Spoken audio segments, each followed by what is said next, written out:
There is no doubt that the Antichrist has already been born. He is in his early years, and as soon as he reaches maturity, he will attain supreme power. This phrase was uttered by Bishop Martin of Tours in the 4th century, almost 1,700 years ago. He was neither the first nor the last to believe that the Antichrist was already among us. Throughout history, countless figures have been identified as the Antichrist. In this video, we will look at some of these names, ranging from Roman emperors to modern leaders, including popes and rulers.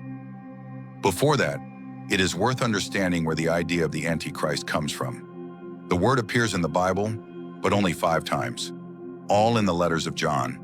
In them, the term is used in both the singular and plural and refers to people who deny that Jesus is the Christ or that he came in the flesh. There is no mention of a global government, someone pretending to be Christ, or a single world leader. These ideas, which are better known today, come from other biblical passages.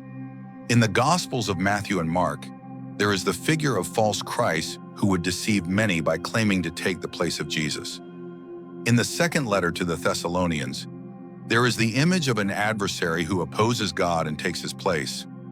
This figure is also similar to the beast described in Revelation, who receives authority over every tribe, people, language, and nation.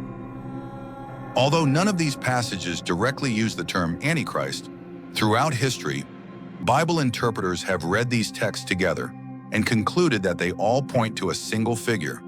From this, they began to identify who this character would be in each era.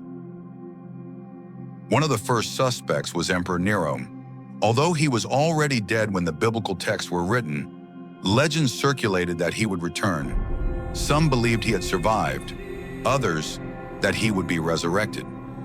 Christian authors even described him as someone who would return presenting himself as Christ. Over time, other Roman emperors who persecuted Christians were also associated with the Antichrist. Not only rulers, but also Christians were accused. One example is Arius, condemned as a heretic at the Council of Nicaea for arguing that Christ did not have the same divine nature as God the Father. During the Middle Ages, entire treatises on the Antichrist appeared, describing his birth, his actions, and even his relationship with Jerusalem. During this period, popes also began to be accused. The first record of someone calling a pope the Antichrist appeared in the 10th century. In the following centuries, especially during internal conflicts within the Church and later during the Protestant Reformation, these accusations intensified. Reformers such as Luther and Calvin claimed that the papacy itself, as an institution, was the Antichrist. Catholics, in turn, also associated reformers with this figure. In the modern and contemporary ages, political leaders began to occupy this role.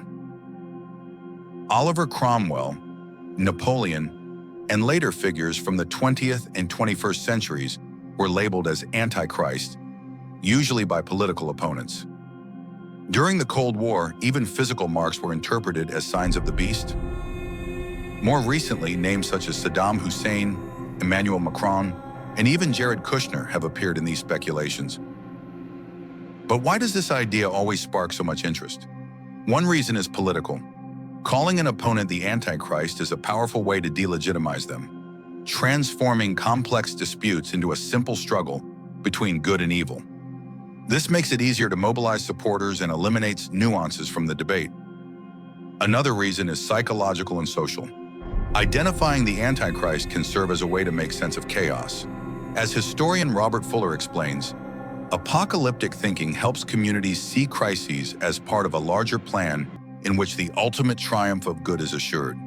This brings comfort, hope, and a sense that suffering is not in vain. That is why, throughout history, people have believed that the Antichrist would appear in their own time. If he were in the distant past or in the far future, the idea would lose its power and relevance.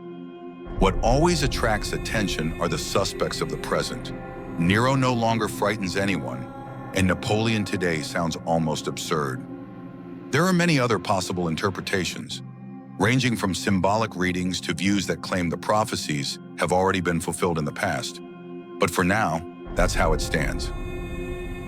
Leave your comment to enrich this discussion. Thanks for watching, and see you in the next video.